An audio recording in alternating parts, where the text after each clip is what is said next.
Wow. But, hey, elders, can we proceed? Yes. Yes. Give thanks, give thanks, give thanks. So, yeah, like Ross said, in 2021, he asked me to share the 2022 visions, right? That was 2020. It was 2020. Wow. And you shared the 2021 vision. 2020, I'm time warping, y'all, excuse me. Right. It was 2019 when I was last down here with y'all. No, 2020. It was 2020. You were here 2020. And you were sharing the 2021 vision. That's right. I'm gonna get it right. I was down here a couple years ago. Don't hold him accountable. Right? What? Yeah, and Ross was like, yeah, come again, please share 2023 visions first here in Columbia. So it is an honor. I'm thankful y'all came out,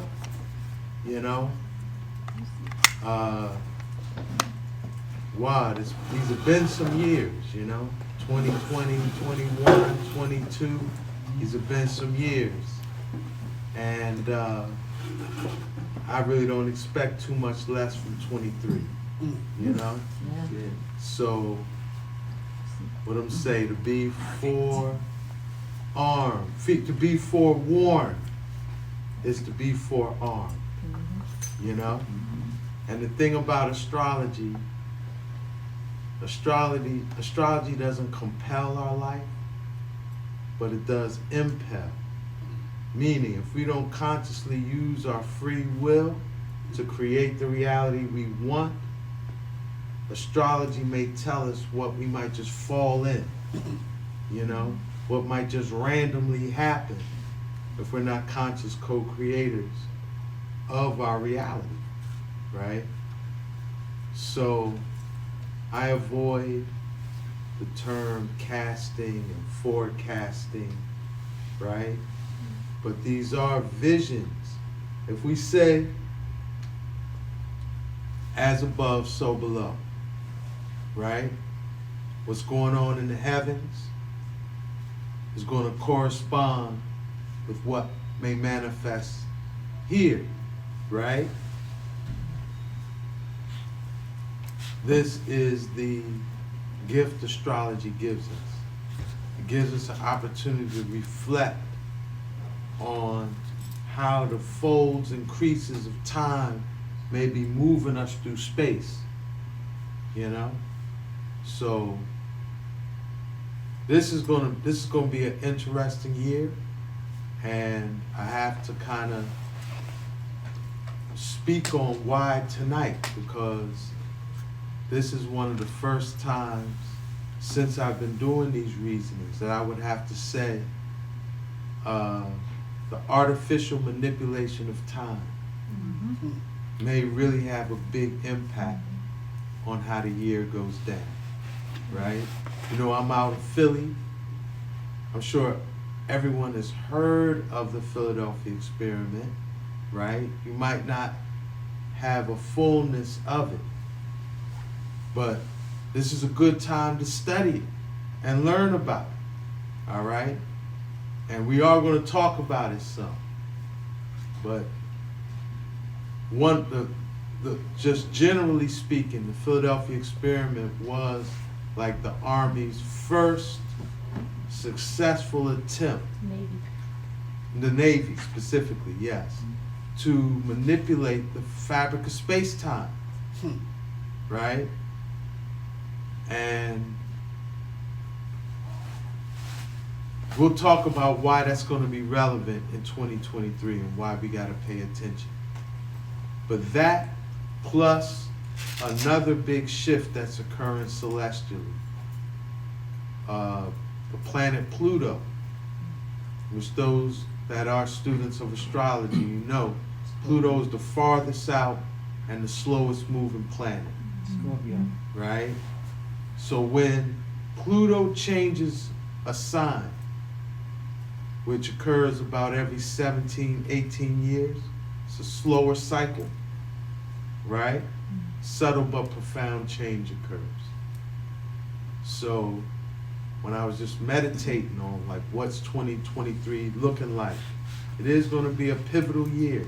It's going to be a pivot in time. You know, I think when we end 2023, we're going to be like, wow, a lot of changes occurred, right? And when I say that, I mean even compared to like 2020 and post-pandemic, how a lot of change occurred in them years, right? But we might even be in for more change. And how that manifests in your life, again, is like, as much of a student of astrology as I am, I take full responsibility for my reality. You know what I'm saying? I don't leave it up to the heavens to determine my fate. And I just use the heavens more as a celestial roadmap, stopwatch, so I can make my moves at the right time. And hopefully, you know, this message will be received with that same intention by y'all. Ashe? Yes, I give thanks. So, I mentioned the Philadelphia experiment.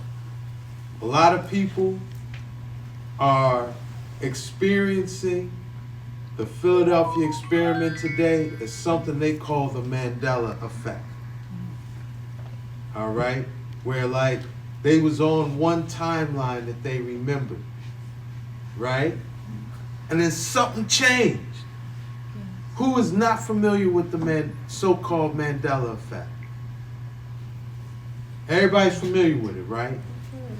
You kind of familiar with it? All right. Well, what are some of the examples they use? Like published the Berenstein Bears. Oh, You know? he went there. Yeah. Straight out the Say, gate. Baba say, straight to the roof. Yeah. Where I remember Berenstein. I don't remember no Berenstain. And I homeschooled my youth. I had a whole shelf. I had a whole shelf of Berenstein Bears, you know? And one that always comes to my mind is Publishers Clearinghouse and Ed McMahon. If you raw search that thing now, they're going to tell you that thing never existed. There was never no thing of Publishers Clearinghouse, Ed McMahon going and ringing doorbells and handing out checks.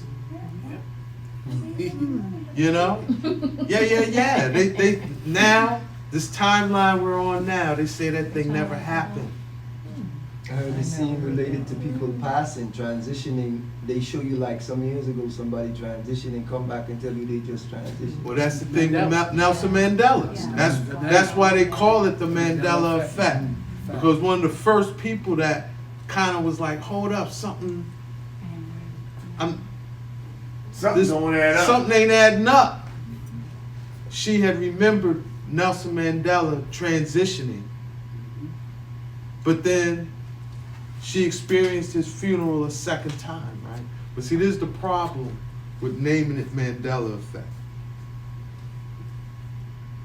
When we say blank effect, that blank is the cause of whatever you're dealing with, right? Like the placebo effect. You take a sugar pill, but you were told it's aspirin. And so you take this placebo, but then your headache goes away. It was the placebo that caused that, right? Then you got the butterfly effect. This idea that if a butterfly flaps its wings, it sets off a chain of events that might coalesce into a hurricane. On the other side of the earth. On the other side of the earth, right. So, usually, like I say, when we use that phrase, blank effect, whatever it is, that thing is the cause. We already said Nelson Mandela, that he was an effect of a manipulation of time. Nelson Mandela don't have no time warping technology down in South Africa pushing buttons, changing timelines, right? He's not the cause of it. He was his remembrance of his passing is one of these time manipulation effects. So if we call it Mandela effect, it's like what them say, a misnomer. And you're always going to be confused. It's always going to sound like some folly business. Because Nelson didn't do it, right?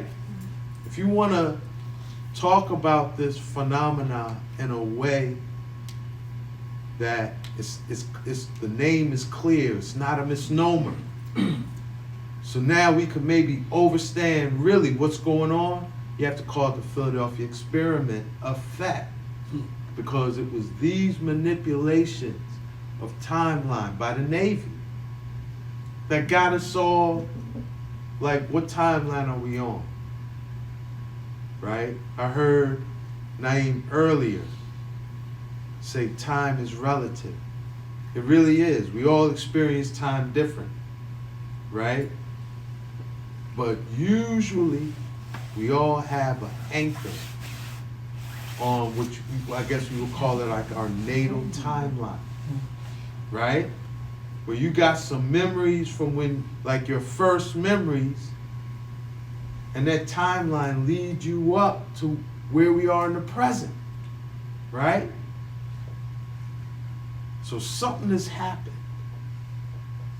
They've used technology in a way that they've been able to manipulate space-time, right? We got to study this thing. We got to know what it is, because it's becoming 2023 is a year it's going to become relevant, right? Going to need to be able to articulate this thing to people, help them understand because if you get thrown off your natal timeline too much, what's going to happen? You're gonna lose your mind. You're going to lose your mind. And aren't we witnessing that on just like Heavy. a societal community level? Come on. People a little, Come on, who's man. grounded in their original timeline and making wise decisions based on that. We're seeing it less and less, Yeah. So this is going to be relevant this year. Why? Because this is how that thing went down. The Philadelphia experiment occurred August 12th, 1943 in Philadelphia, the southern cusp of the 40th parallel, right? And I guess we could characterize it as like a catastrophic success, because they were able to like blow a hole in the fabric of space-time, create strong enough magnetic fields that the fabric of space itself was kind of peeled back, and you can move across any timeline, right? But certain people, if you research, and there's a couple of films on it, check it out. As a matter of fact, I would highly recommend you check out the Philadelphia Experiment 1 and the Philadelphia Experiment 2. Because when you see the second Philadelphia Experiment 2, they're showing it's the Philadelphia Experiment effect. What happens in the second movie is this idea that, hey, some people are on this timeline, but they remember like, yo, it didn't go down like this. You know what I mean? But everyone else is like lunched out on this artificial timeline, behaving crazy. So I highly recommend y'all watch both of those films. Okay? But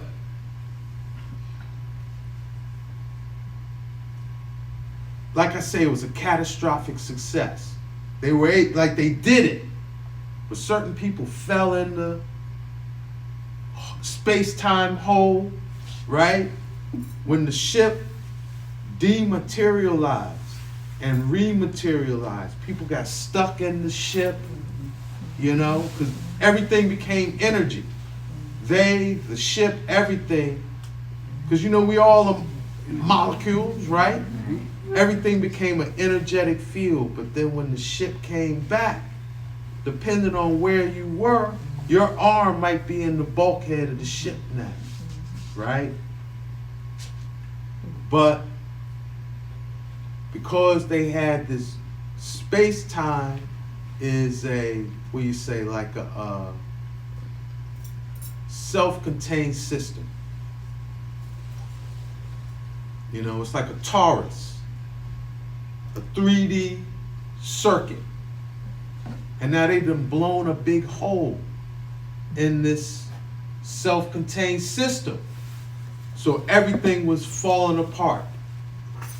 Like even just on a physical level, the earth, there was just some things going on that these scientists, like they knew they had to do something, but what was that? So what they decided was they was going to create a 40 by 40 closed space-time loop, right? 40 years in time, and in space, the 40th parallel.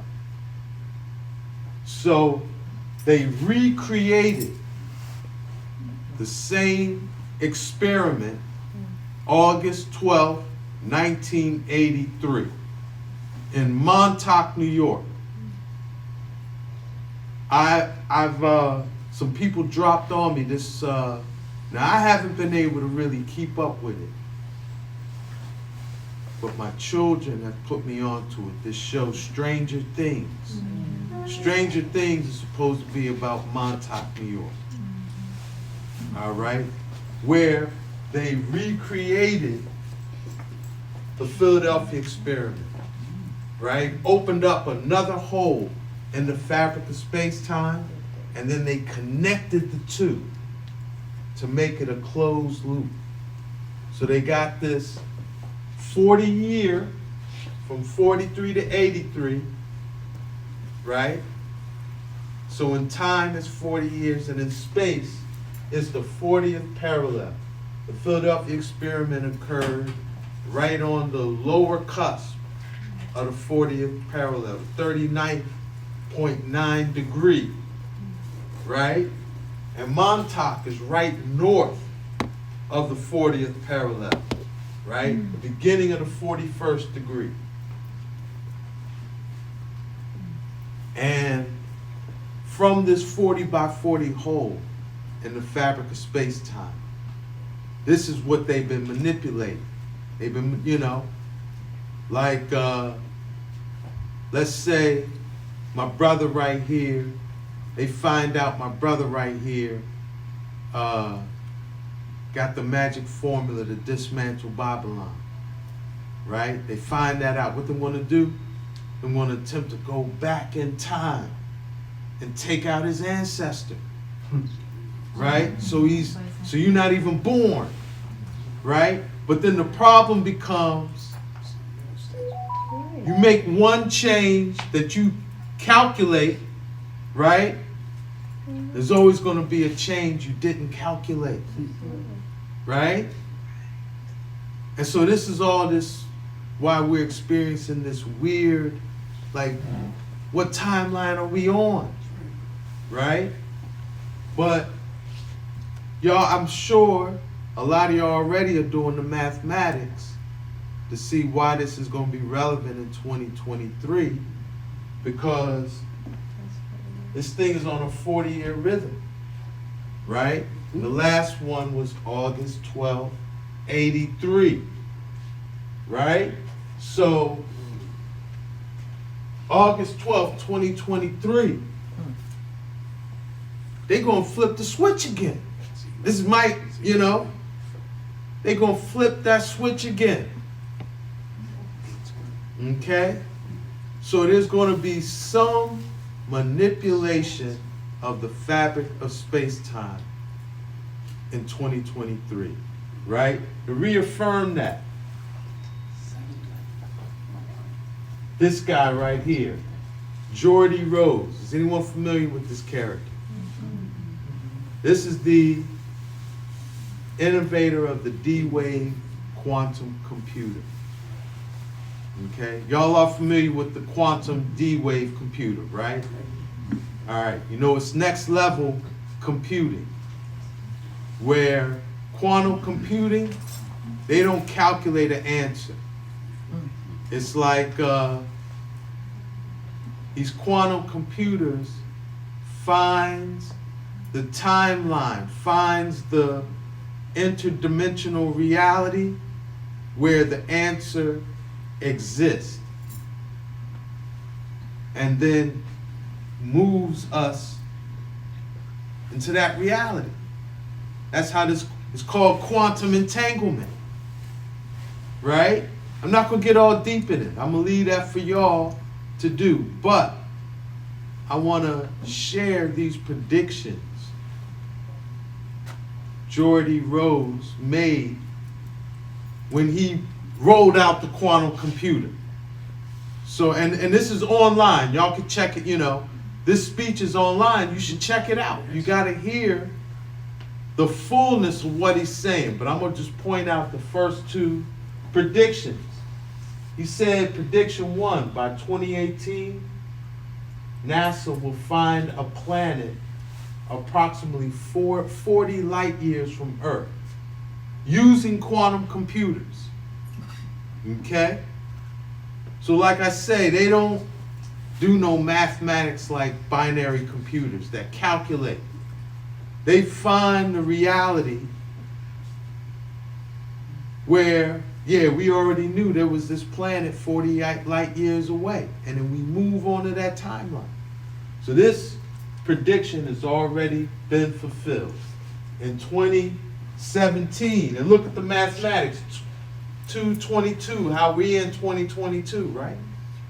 But February of 2017, they found 3 Earth-like planets described as being just under 40 light years away. So his first prediction has already come true, right? His second prediction, by 2023, a major breakthrough in physics will occur based on a model whose cornerstone is the reality of parallel universes. This is what I'm talking about, right? An experiment will be performed on a quantum computer that will support the new theory. So he's telling us they already got this thing lined up because they know one thing I didn't mention, why that 40-year interval was chosen is because the Earth has a natural 40-year rhythm within its magnetic field. And they're like riding on that. So the man is telling us they're going to use quantum computers in 2023 to perform an experiment that's going to prove the existence of parallel universes. That plus knowing the cause of what we're experiencing as the Mandela effect, right? These 40-year experiments. The first one started in 1943, next one in 83. His prediction is a smoking gun. It's them, you know, they telling us what they're going to do. So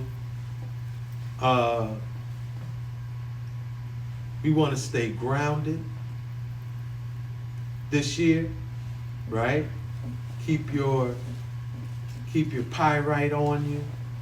Keep your grounding, you know, your black tourmalines, your shungites, right? Don't be untethered and demagnetized, right? particularly August 12th, be on the earth. You know?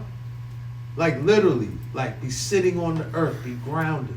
Because there's going to be some energy change. Right? And I'm not sharing this to be fearful because, you know, the mad scientist is just that. He don't know what I'm doing. He don't know what I'm doing from one experiment to the next. And there's always something he can calculate, but, you know, what Ross say, infinite treasures. There's some infinite, incalculable dimensions to us and creation that, you know, we can't calculate. So we do want to be in our intuitive mind. Because like, do I have the answer for you or for you to say like, do this, do that? Nah, but you have the answer if you put yourself in the position to receive it, you know? So I'm not sharing this thing to be fearful because I was told it's by their own hands that Babylon is going to bring about their destruction. Right? So they're going to do what they're going to do. Right? And we could be aware of it and not be on a fear factor. You know? But what it does say is right. This is a year to get your spiritual works in. You know? So that's one reason it's a major pivoting time. August 12th, 2023. You got to be ready. And like I say, I feel like if we do our works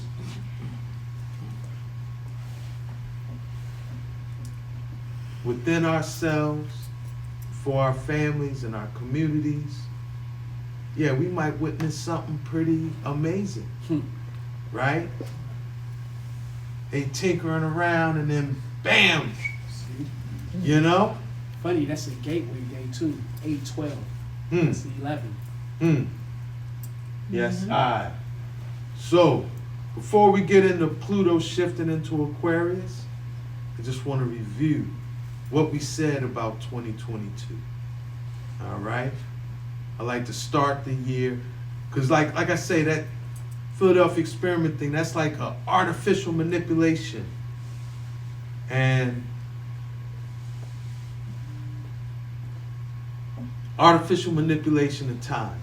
I've never had to like reason on nothing like that in sharing a vision of a year, right? But we usually start with a review of what we said year prior, right? So we can move from there. And I will say, not tooting my own horn, but from 2020, I've been hot and popping. You know, I don't know if y'all been watching. You know, Witness. I don't know if you've been watching them. They on YouTube. You can go and like I called 2020. Yes, you did. You know, I called that thing like bam, and I would say, you know, from 2020 on up. You know, we said 2022 we was going to get a glimpse of grace. That we was going to get a glimpse of grace from what we were dealing with in 2021, which was basically the impersonal becoming personal, the impersonal controls of society. Not your boss or you're a parent or some authority figure, but just the collective, an impersonal control. Everyone got a cell phone, so what you gonna do? You gonna get a cell phone. Who in here did someone tell, like come to you and say, get a cell phone? It's gonna give you cancer. It's gonna make it easy to surveil on you. It's gonna be hitting your pocket for hundreds every month. But go and get a cell phone. Nobody told you to do that, to put yourself in that position, to have this toxic technology on your hip all day. But who in here don't have a cell phone? That's an impersonal control of society, right? 2021 was a big year for that. With the pandemic thing, that thing was crazy. Everybody, you had the, like, you know, they had Australia basically had a lockdown war. Armed people rolling up on you, you know? Are you hokied or not? You got that pokey or not, right? I just heard, so I saw my good brethren in South Florida who had just recently had to leave his job because he was like, I ain't getting that pokey, you know? These was the things we was dealing with in 2021, this impersonal controls of society, right? We said we was going to get some grace from that in 2022 because of Jupiter and Pisces, right? And I'll tell you where I think the grace came from when I look back on it. That, what they call it, the Omicron, the moronic. Moronic, that's it. The moronic. The moronic. The moronic Omicron, when that thing came, like, you know, here's what I say, Babylon, they be bubbling up their stuff, but then it don't work like how them think, right? Because they bubbled up that Omicron moronic one, and that thing flew through the community, but it was light. So then everybody caught their immunity. Everybody was like, yeah, this thing is like the flu. I ain't getting all tripped out over that. I ain't wearing a mask and doing this and doing that. I'm just gonna free up. And that's what happened. I don't know what y'all think. You know? So the moronic is what actually brought us our grace in 22. It was about a year ago, about this time, about Christmas time. 21, right? Kwanzaa season, 21. That thing was run. I got it. I didn't know nobody who didn't get it. That thing was just running through households. But it was mild. It wasn't like ones you might witness with the other coroner pandemic concoctions, you know? So we said because of Jupiter and Neptune at home in Pisces on personal levels, each one of us was going to be dealing with issues of atonement and redemption, witnessing full circle karma in our lives, as well as instant karma, like somebody wilding out, bam, you just witnessed the judgment unfold right before your eyes. We was going to see intervention, divine and angelic. Piscean people receiving a lot of ashe and works in 22. Dreams. And really I should say visions. Right? Because when we dreaming, we're asleep. But like our visions, we want for ourselves. Manifesting. And us being able to clear up like our deluded intentions. Sometimes we might want something, right? But it ain't good for us. It ain't good for our family, right? It'd be better if you ain't got it. Okay. Right? That's called a delusion. When that's like, I want that. I'm focused on this. But it'd be better if you didn't have it. That's called a delusion. This year, hopefully, you've you've worked through some of that. Your vision going into 23 should be more grounded in things that, you know, have redemptive, atoning qualities to them, you know?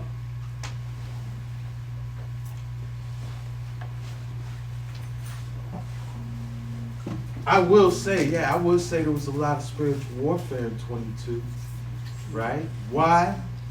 Because, as my brother Naeem said, goodness is going to cover the earth like water covers the sea. And this is like Jupiter and Neptune, that they bring that in, right? So there's always going to be a polar opposition for those who, whatever intention, they don't want to see that. You know, they're not going to be able to profit off of that, right? And a lot of revelations. This is what we said was going to be big themes of 2022, you know? We said 2022 was going to kind of be like 2019. Because 2019, Jupiter was in another sign that it rules, Sagittarius.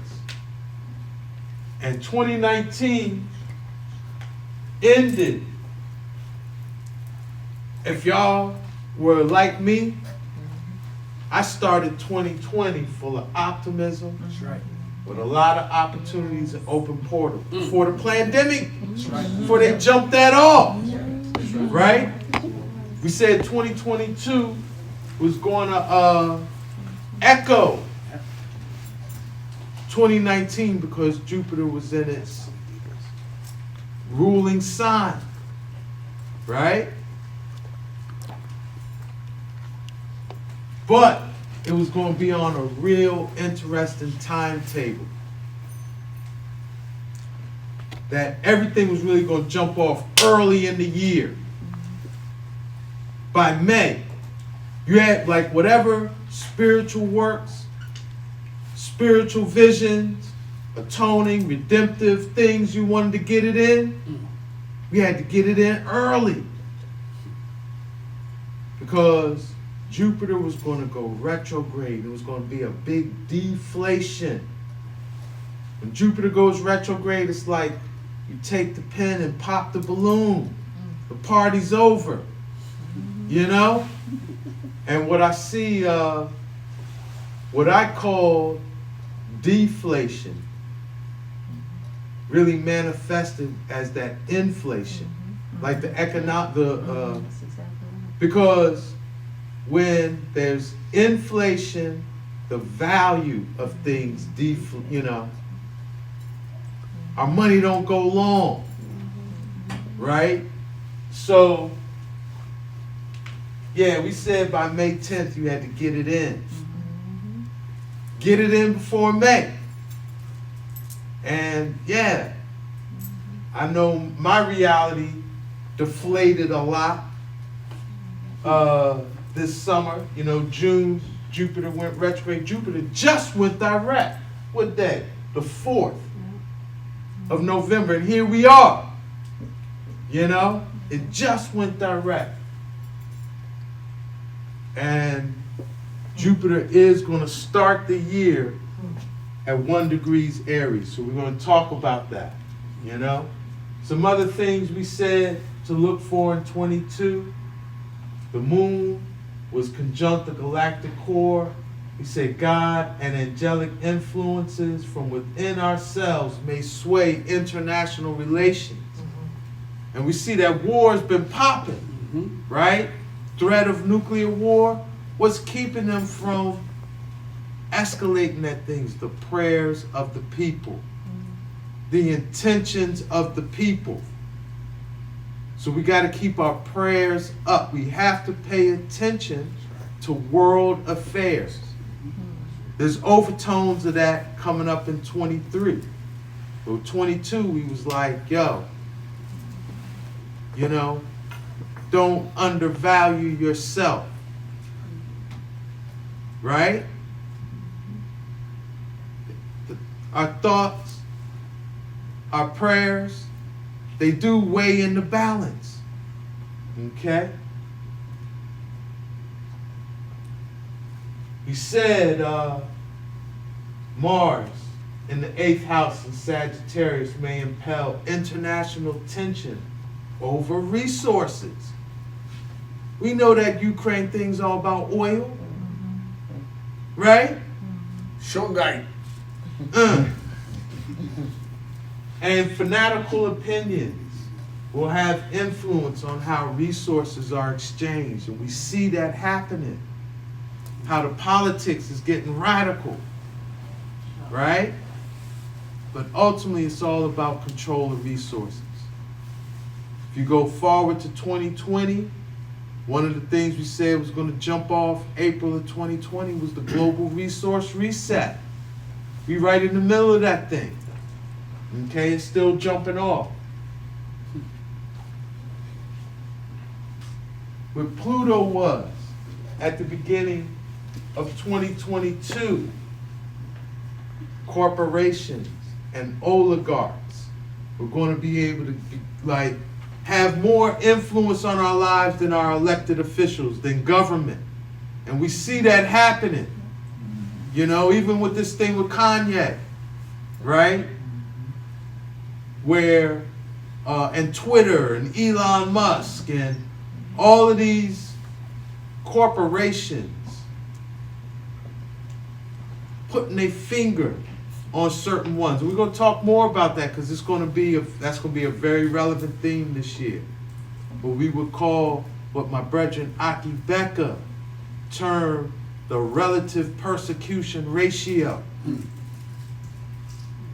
Right?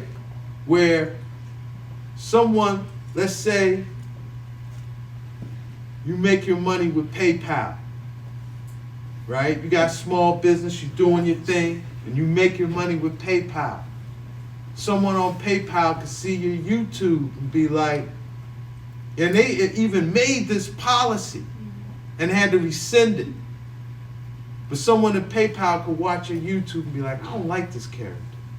I don't like what he you know, for whatever reason, I don't like what they're saying. And they can push a button and jam up your money. Right? But let's say, oh, okay, PayPal, you push my button, but that's all right because I got Cash App or whatever. So where it might take one person one button, it might take another person 5 or 6 buttons. But we all have a relative persecution ratio where they could cut off aid to you and let you know with an economic button they can conquer you. You know?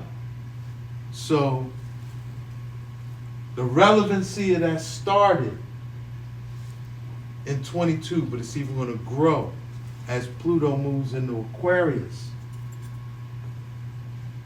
Health in 2022. Where's Endel? I think he stepped out from. Oh, wow, because the brethren was just saying how he knew multiple people who had to get ankle surgery this year, right?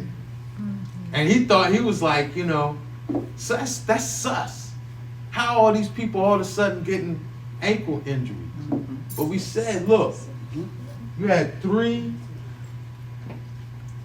powerful planets impacting our knees, ankles, and feet in 2022. Pluto on our knees and shin. Pluto's where Pluto's pressure bust pipe. Pluto's the volcano. You know? If something's going to erupt on your body, a boil, a blood vessel, right? That's Pluto. Putting pressure on our knees. Saturn on our ankles. Saturn is the constrictor. It's the limiter. Right? And Jupiter inflames. Jupiter expands. Jupiter in the feet, gout. Swelling, thank you, edema. This was going to be, I know my feet went through it this year. I'm a Pisces. All this thing added up, my feet was going through judgment this year. You know? So, of course, Sendell wasn't here. When I heard him talking. And I was like, I'm not even going to say nothing now. I'm going to just wait to the reasoning. But so, bam, that brings us to, I want to talk about this shift from Pluto moving into Aquarius. It's going to be a long cycle, 21 years. Pluto's moving in April of 2023. And it's going to be in Aquarius until 2044. Okay? So, like we say, astrology only impels, it doesn't compel, right? And we need to use our conscious free will to create the reality we want, right? So, this can be an age that we could say at the end of it, wow, the power went to the people. Because Aquarius is the masses. Aquarius is the collective. Pluto is about power and truth. How do we all use our personal power? Use and abuse. That's Pluto. And what's our relationship with truth? You know? Are we lying to ourselves? Are we projecting untruths to others? And then what type of reality do we create when we misuse our power and aren't aligned with truth? Pluto rules all that, right? So if we use our power and truth correctly in this season, we might, come 2044, we might be saying, yeah, the power's in the people. Give thanks. Or we might, as a collective, find ourselves wrestling with this relative persecution ratio that I was just talking about. You know? The push button society. See, when Pluto was in Capricorn, we always had a figure we could point our finger to and say they're responsible for this, that, and the other going on. Whether it was Obama, Trump, or Biden. Because when Pluto, we'll kind of, we're going to do a rewind. But Pluto went into Capricorn around the beginning of the Obama presidency. And all three of them, Obama, Trump, and Biden, are like embodiments of Pluto and Capricorn. Obama being like big brother, right? Like, I'm your brother, I love you, but I'm still jam you up, right? Trump, like the autocrat. Trump ain't care what Congress say. Trump gonna stack the courts. So Trump gonna do what I'm gonna do. And don't nobody tell Trump what to do. You know? He didn't share power. How you got these three branches of government, right? That's the autocrat, the oligarch. Trump was an oligarch. He was balling millions of dollars, but he's in power, in government power. Right? And then Biden, the old feeble man. Capricorn is the old man. Right? Pluto's the extremes. This dude is the extreme old man. Falling downstairs. Right? Just forgetting what he's saying, wandering around. The dude chased the ice cream truck. Who saw that? He heard the ice cream truck and walked off stage following the ice cream truck. You can't make that up. But all three of those archetypes of leadership we saw during Pluto and Capricorn really embody that. Pluto and Cap, you know? But when Pluto moves into Aquarius, we're not going to have that Capricornian authority figure to point our fingers to say, oh, y'all responsible for this.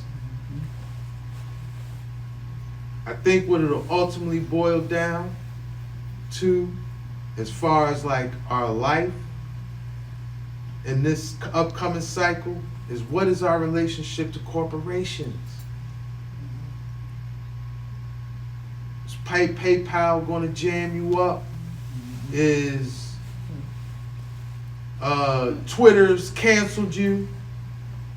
Right? So now you can't get your word out or whatever, you know. Corporations are going to have a lot more influence in our life. And it's not going to be any one. I guess ultimately who we're going to have to point the finger at is ourselves for either establishing the relationship with them corporations or then how we play it, you know? So we see that shift already too, though. You know, Pluto's on the cusp. We already are kind of seeing that, you know? Like I said, at the end of, I want to say it was last month, PayPal came out with something like, yeah, if we don't like what you say, we're going to cut off your account. We're going to cut your money. They fee you $2,500. They can take that directly out of your bank account. Say that again? They can take $2,500 directly out of your bank account. If they don't like what you Yeah. say. Yeah. That's crazy. What's that? How did... But you know what? I didn't read their terms of use when I signed up. I just pushed the button. Who read the terms of use? Which one of y'all did? Mama Carla did. All right. So we're gonna have Mama Carla up here soon to tell us how to work with these characters. You know. Thank you, Mom. Oh, all right. So yo, Pluto and Cap. It was in there for about 15 years. Went in 2008, right? And these are old slides. This was something I made before Pluto went into Cap, just saying like, this is what we may expect when Pluto goes into Cap. Authority figures and sex scandals. Now you know this slide is old. Who knows who this character is? All right. He was married to Troy and got blasted. Got like his ship got blown up. His battleship got blown up. You know, and he was a successful mayor. It was sex scandals that brought him down.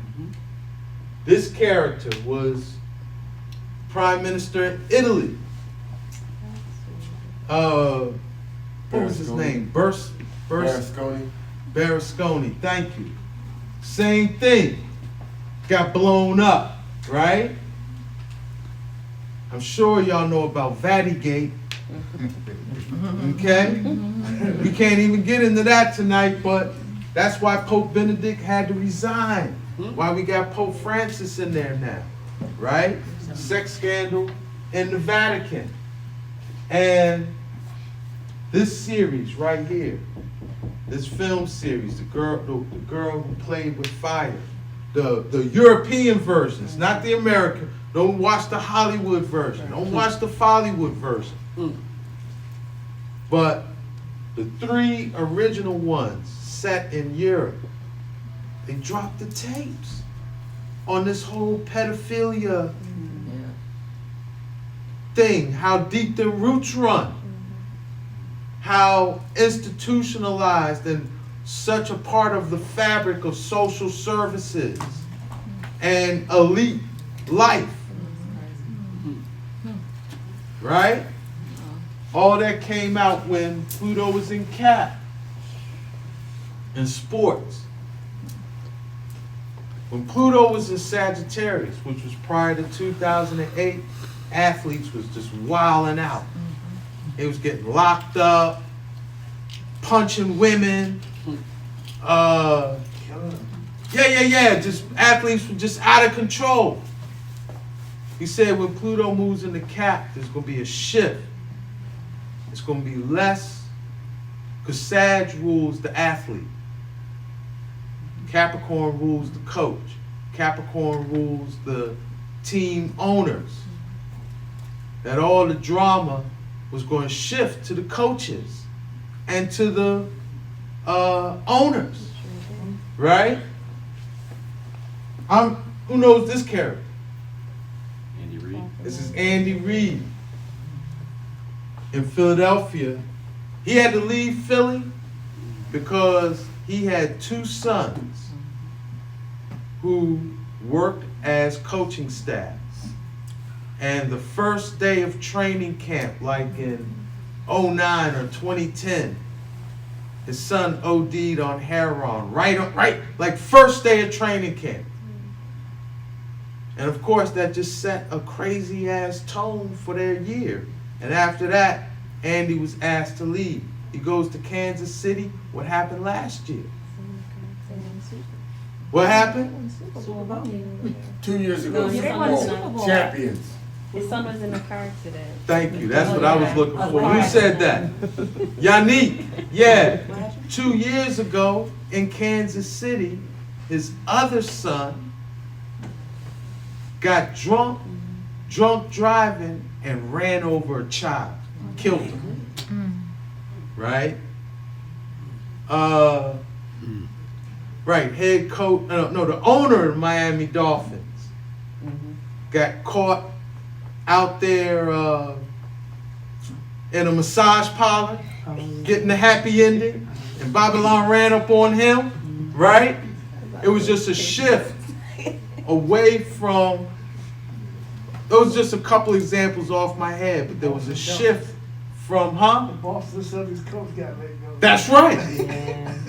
That's right. First year coaching too. Right, and his wife was a celebrity. Who's that? Nia Long. Yeah. Right? How you cheat on Nia Long? Everybody was asking, like, damn, what? You know? With the owner's wife, right? Right, yeah. With the owner's wife. So, that's Pluto and Cap. Police scandals concerning misuse of power. We know, right, that culminated with the, what's the boy's name? George Floyd. George Floyd, right. And all that in between, right, that was the, the biggest, but even the young boy in Florida, what was his name? Trayvon. He wasn't police, but self-proclaimed authority, right?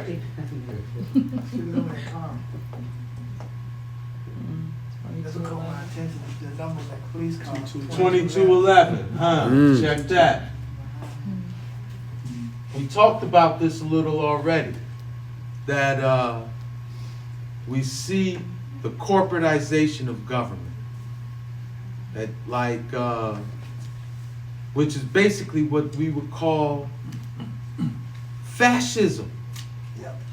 Yep. Yep. Corporate-sponsored governance is fascism. The roots of fascism run very deep in the United States. I know that's hard for a lot of people to hear, but when you look, if you could go to South Carolina, Columbia, you could go to the state capital here in Columbia and see the fascist bundle of sticks and battle axe adorning the steps and the George Washington statue. Those are fascist symbols, corporate-sponsored government. Alexander Hamilton being the biggest advocate of that. If you want to study like an example of government encouraged fascist founding of how this nation runs, study Paterson, New Jersey. Okay? Paterson, New Jersey, Alexander Hamilton set up to like, hey, you make guns, you can set up in Paterson, like, you know, we're gonna set you up royal, give you tax breaks, this and that and the other. Just help us when we need you, right? And so all of these basically industries, they've grown into, you know, full-fledged industries now. But they started out as businesses, government-sponsored businesses in Paterson, New Jersey, right? Study that. But we said there was going to be major transformations of the nature of government. I thought we were going to see the rise and fall of corporate rule by the end of this cycle. But we just see the rise. It's just keep going, you know? It's arisen and about to, like I say, with this shift into Aquarius, they might just slide government to the side altogether. When I say government, in this context, I'm speaking about elected officials. Ones that you decide, or the collective decides using their free will who they're going to put in there. Who's going to represent us, right? And I know what it is, right?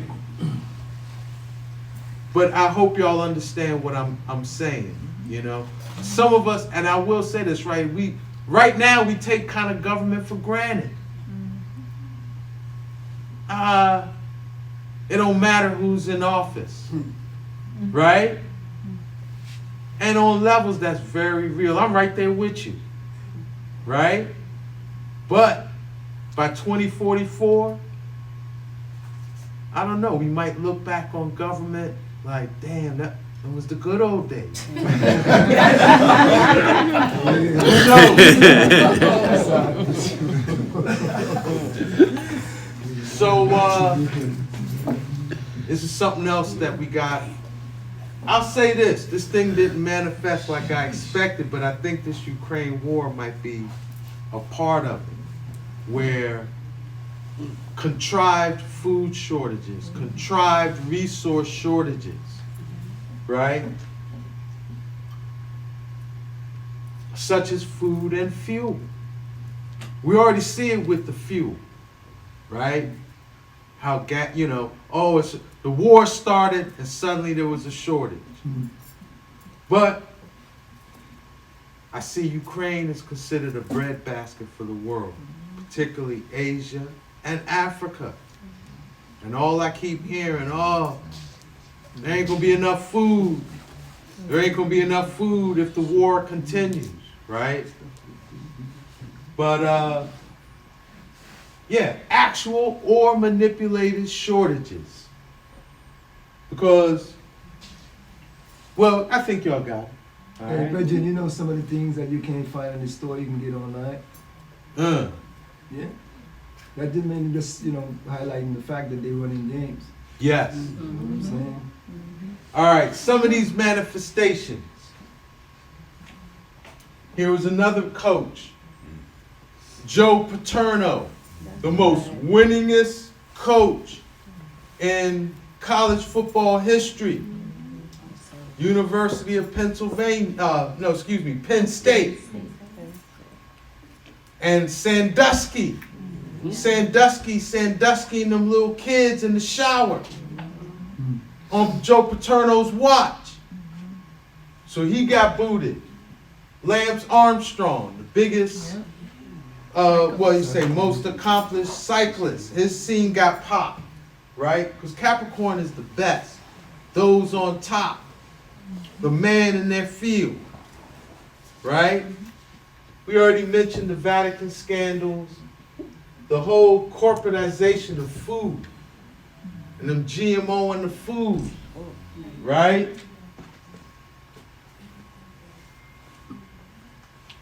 (2014), Eric Garland, and that's his name? Garner. Garner. Right. Up in New York, right? This was when the resistance to police really started growing, right? And F the police, you know? Right. Cosby, Bill Cosby was like the ultimate Capricornian. He was, you know, America's father, right? An authority figure. Got caught out there.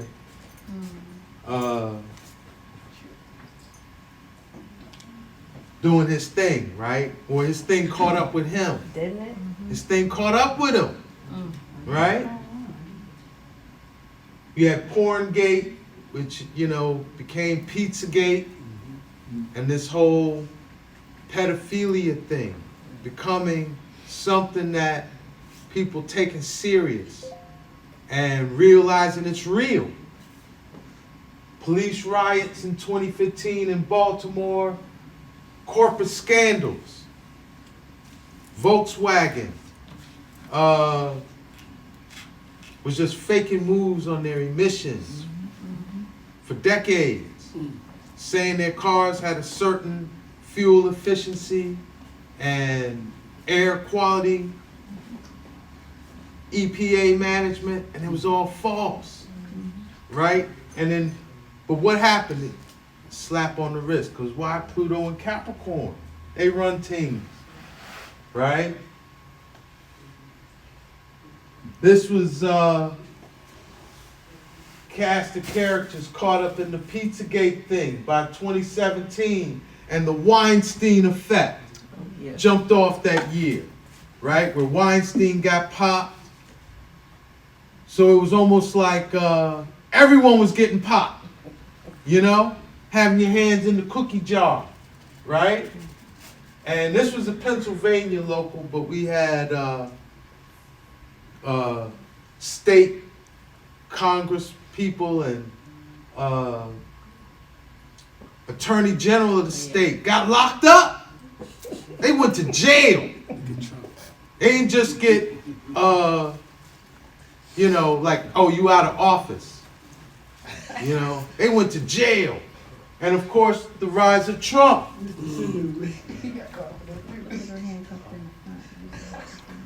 The whole corporate scandal, corporate intrigue hit pharmaceutical industry, right?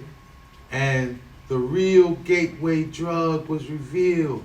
How many decades? They want to say herb was the gateway drug. They want to say herb was the gateway drug to heroin and this and that. What was it? It was prescription pills. They still dealing with this. Some corporation just paid out billions. Because they had to, like their promotion policy, they was pushing these pills that they knew would addict people, right?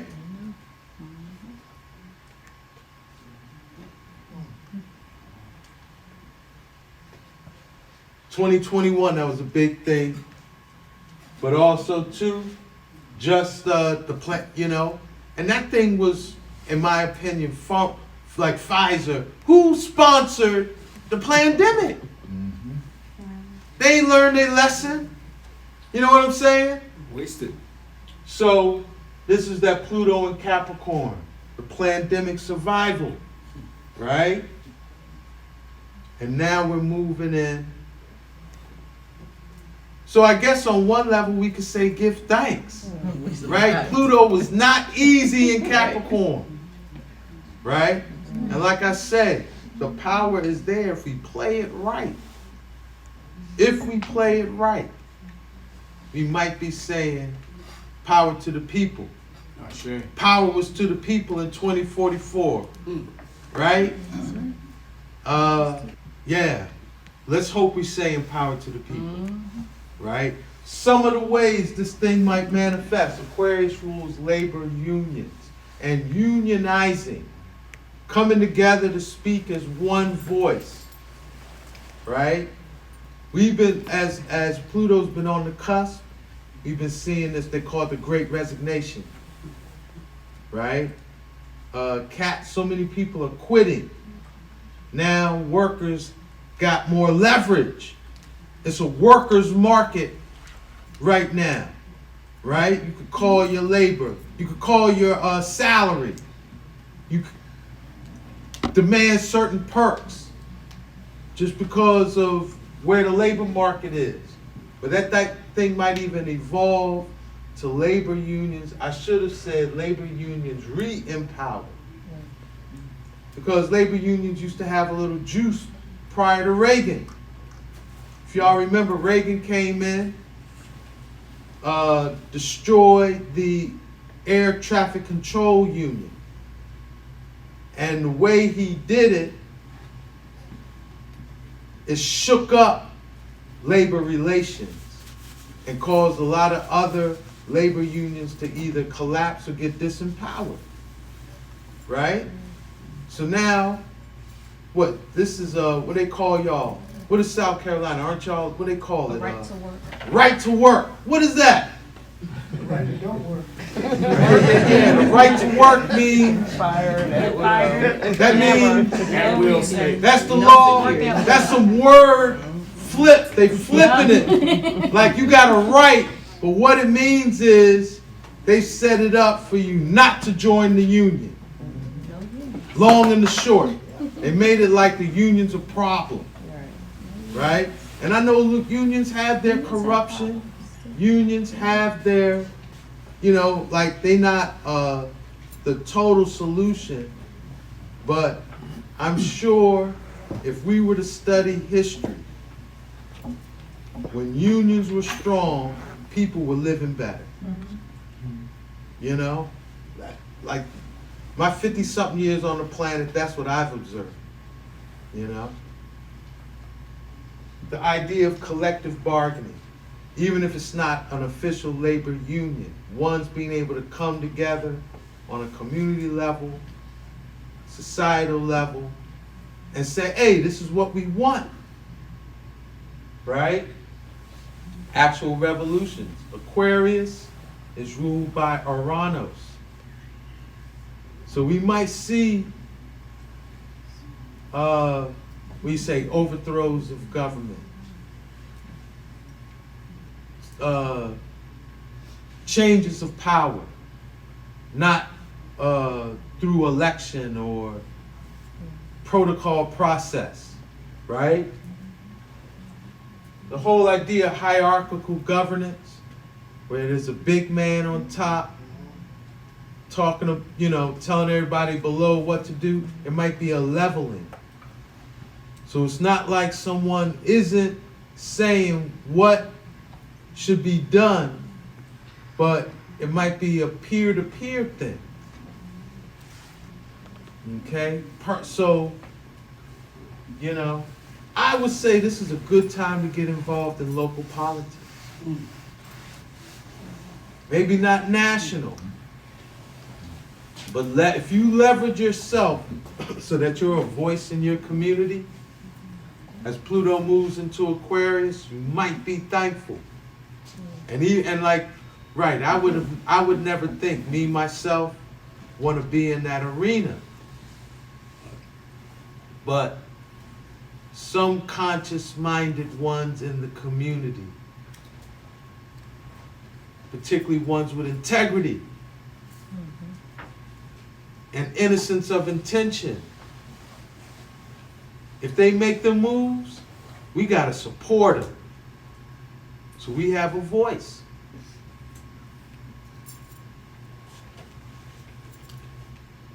I already mentioned this. Peer-to-peer empowerment and governmental powers minimized. But these are some other ways. This is the flip side. It's never all good, it's never all bad. It's like a mix, right? But what they call surveillance capitalism. So they say we free, right? Aren't we in the land of the free? Right? Right? But how free can you live in a society of surveillance capitalism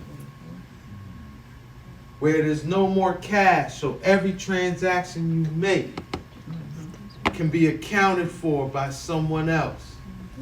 Real time, in the moment. Right? Where they got a camera every X amount of blocks.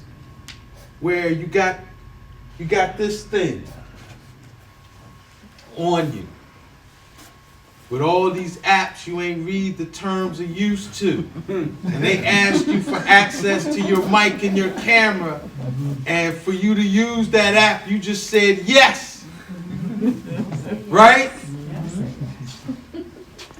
And the developer of that app is selling all of your information to the FBI and the CIA. Right? Brother, I'm sure I'm not the only one, but I've had conversations where after having the conversation and looked at the phone, I saw an advertisement relative to the conversation. Absolutely. Yes. Absolutely. Real time. Yes. So how free can you be in surveillance capitalism? This thing's going, like right now we're not really we're aware that damn these things is going on in our life, that this is like a dimension in our life, but most of us probably feel like it's not jamming up our freedom yet. Right?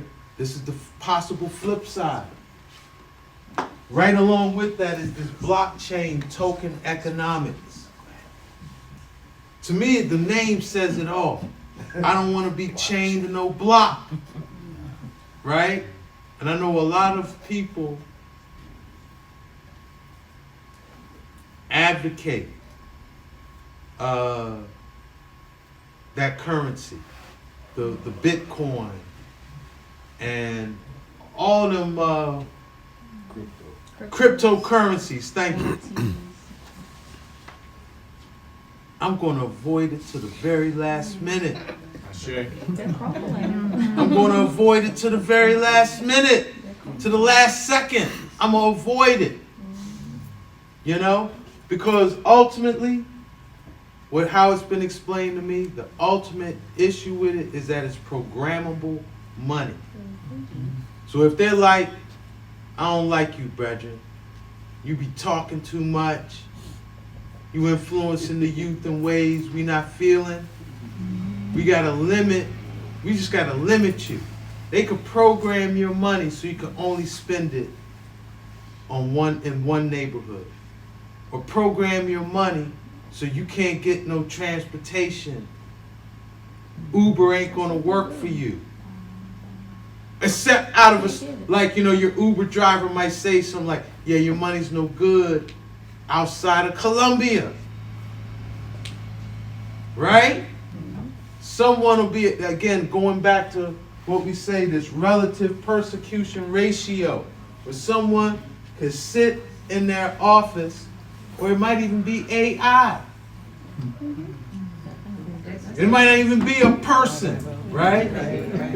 But somebody, something, I don't like you. I don't like how you stay. And then push some buttons, and now you jammed up. Don't put yourself in that position where you blocked on the chain. Avoid this thing. That's what I would say. And personal controls permeating the community. We said 2022 is a glimpse of grace. And we know they got that pandemic thing locked and loaded. Even though the moronic thing came through and gave us some grace in 22, my lady works at a health food store, right? And one of the things they had to do for the pandemic was install these things on the door where you're gonna have to like scan or be scanned to get into to a food store. What? And of course she paid, you know, she ain't say nothing, she just cleaning, you know, spooked by the door, but she paying attention to this thing.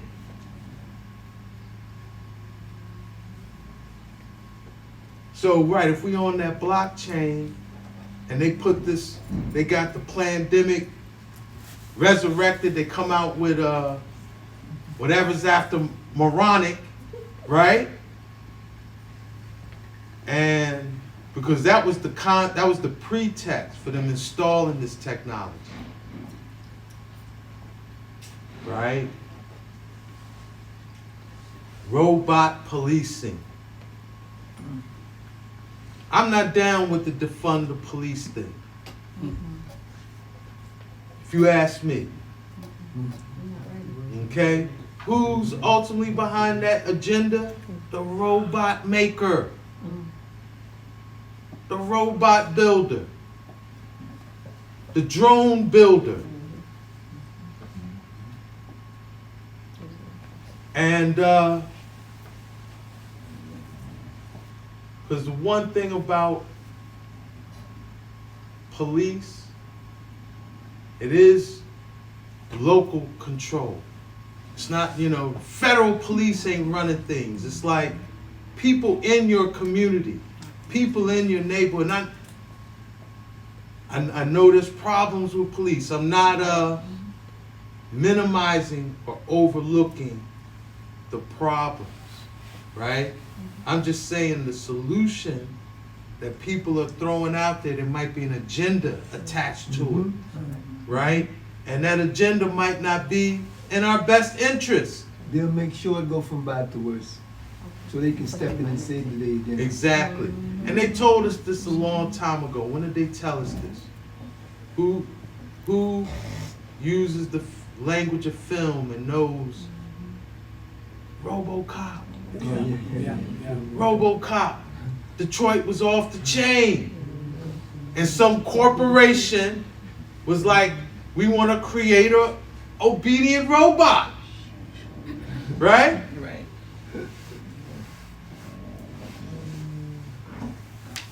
And even corporate sponsored communities. Right now, corporations are sponsoring stadiums. Like in Philly, everything's getting bought up. The every subway station is sponsored by a corporation. The stadiums. I'm sure it's happening everywhere, right? Everywhere. Corporations buying up every. One day, corporations might own our communities. What's that going to mean? Are they going to be creating policies that will weed out people they don't want? You know what I'm saying? So, this is the flip side of things we might see with this Pluto and Aquarius. And it ultimately all feeds into that relative persecution ratio we was talking about, right?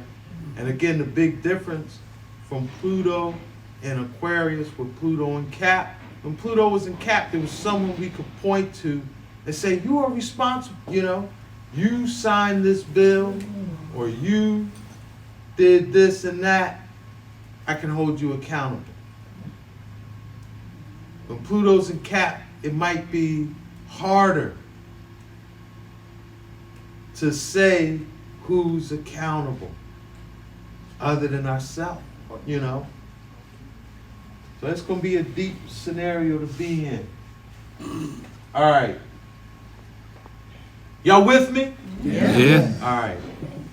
All right. Some other finer notes about 2023. This is the 2023 chart, right? You set it for 12 noon on January 1st. So when the sun is at its zenith, we look at the day, right? Because we would say this is a microcosm of the year. Okay, the zenith of the first day. And so, one thing that stands out before we even get into the planetary placement is that there's no squares or oppositions amongst the planets.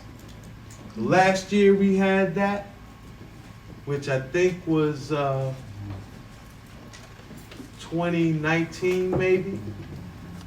What was the year? It was 2019. We said that year was going to be very synchronistic. It was going to feel like if we took one step, the omniverse, we took one step in one direction, the omniverse would, take 2 steps to us, right? Things would just be lining up. And on levels, I've kind of been on that motion in general, but I think 2023, it might be again like 2019, where it's like, wow, things is magical in my life. Things is popping, right? So we got to be able to work our magic, work our magi. They say the magi magnetizes, magnifies the magnificence of his or her imagination magically, right? So we want to stay magnetic. Get your magnetic stones, your magnetized hematite, your prophecy stones. We got prophecy stones in the house. Hey. All right? We got some prophecy stones today, like Jim Show. Hey. Give thanks. Cop and flip. Don't take it for granted. That's right. Stay magnetized as much as possible. Keep the fear, anxiety out of your heart chamber. That's right. Love, productive emotions, gratitude. First and foremost. Yeah. These things, we got to keep it in our heart. You can't be on, like, the magi can't be manifesting if they scared or ungrateful. It don't work. Or the reality the magi is going to create for themselves with them emotions, they're going to regret it. Okay? So, that's real important, because with no squares or oppositions, like whatever momentum you build, the omniverse is going to offer very little resistance. Okay? So work it this year. Okay? All right. The moon is conjunct Uranus in the first house. This is not easy. This is not easy. Okay? The moon is our inner world. Everybody's moon, if we did all your charts, nobody's moon is going to be in the same place. And everyone's inner world is different. But I could guarantee you all one thing. Everyone wants the same for their inner world. And what is that? Peace.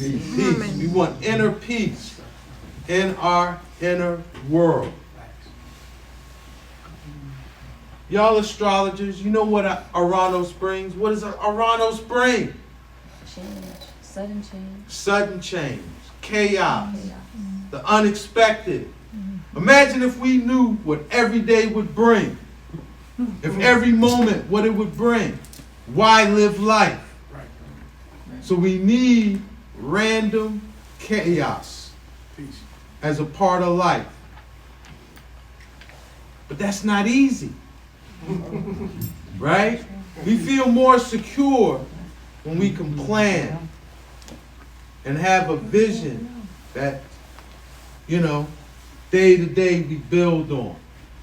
If our life is full of a whole bunch of random stuff, You might feel, it's hard to feel secure. It's hard to, you know, hard to plan. It's hard to keep your inner world at peace. It's going to be a challenge for us this year. It ain't going to be easy. The stage is set. First house, that random stuff is going to hit us personally. It's going to be hard to just, you know, just wipe it off and keep it moving. The thing is, you know, we take first houses where we take things personally. When the slap heard across the world, that thing was, you know, you take that thing personally, right? That's first house. And Uranus, all of these is in Taurus too. So what does that tie in? Resources and finances are I haves. So emotional chaos due to financial instability may impact us personally this year. We see the stage set with the inflation. Elections is coming up this year, right? Well, they're going to start campaigning, right? Even though the actual elections in 24. All right, Uranus and Taurus brought about this whole smart home, smart car, everything push button, right?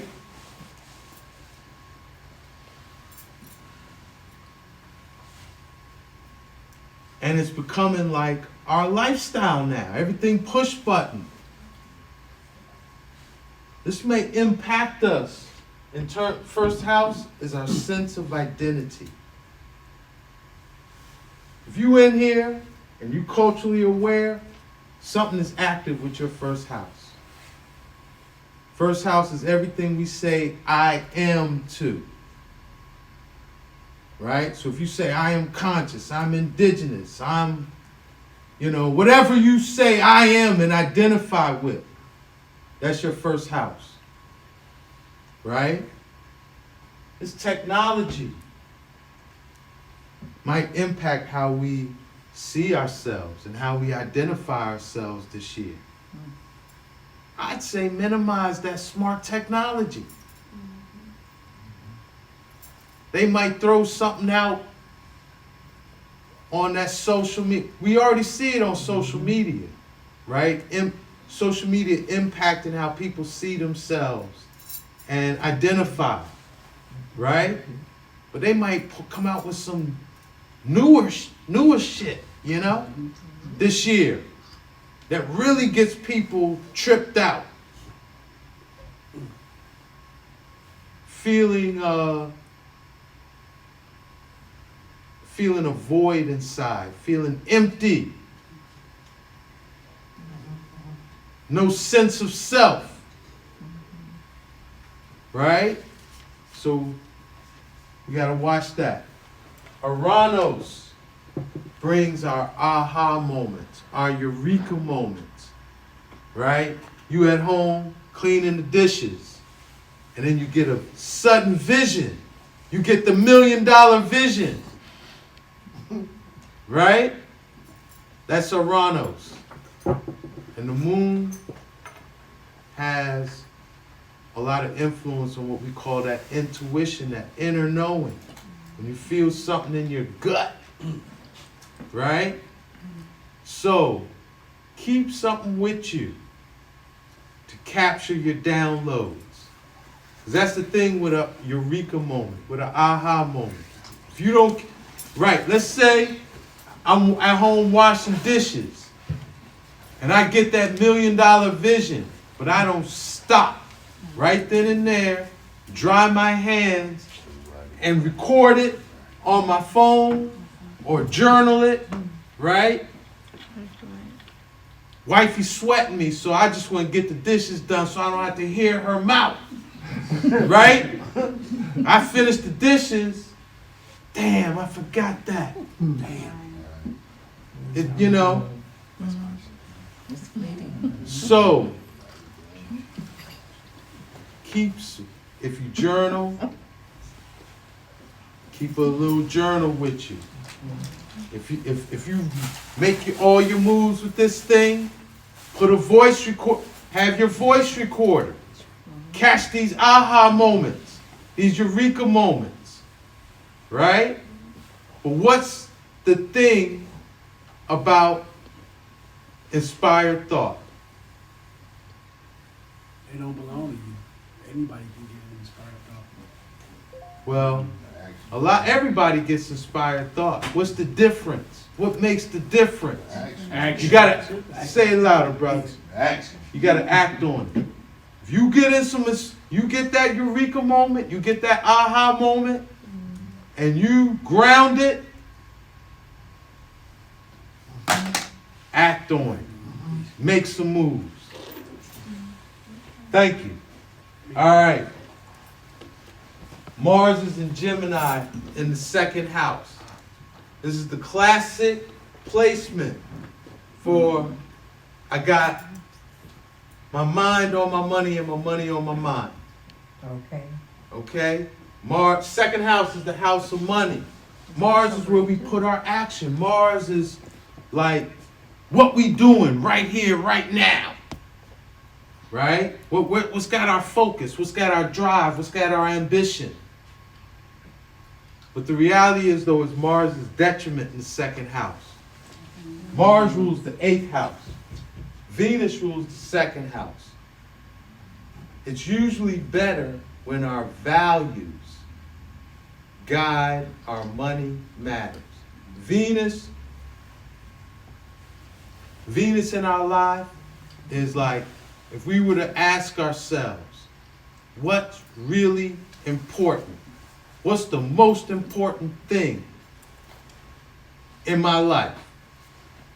How you answer that, that's your relationship to Venus. And it's usually best when those values drive how we spend our money. When Mars is in the second house, we could be impulsive. Act first, think later, right? Mars in second house, we could be greedy. Want more, just wanty, not when is enough.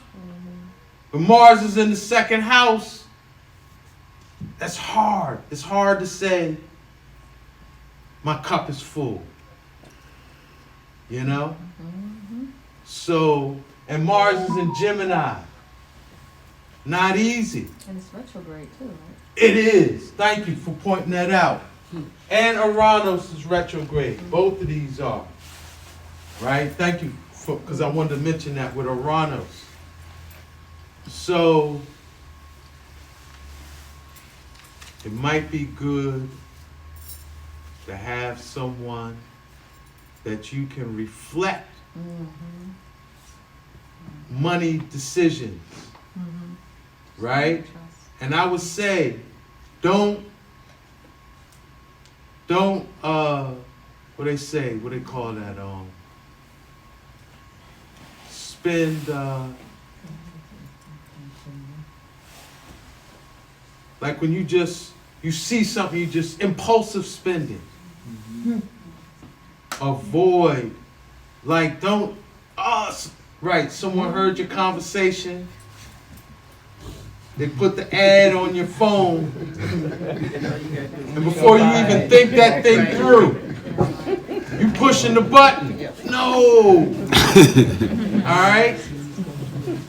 This would be a good year to somehow build space in between thinking about spending and actually pulling the trigger. Alright? Watch out for mindless spending. Watch out for greed. But this may be a good year to get it in. If you watch those things, if you're mindful of those things, but yet your martial energy is focused on creating currency in your life, give thanks.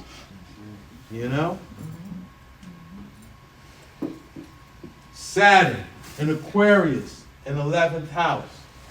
It's exalted in both sign and house.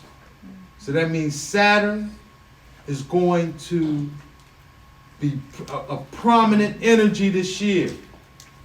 Saturn's already been prominent this year because Saturn started this year in Aquarius, right? And yeah, I think it's just going to mean, for lack of, more control. These impersonal controls, societal controls, this, it's going to feel like freedom is going to feel, we're going to feel less free this year. Right?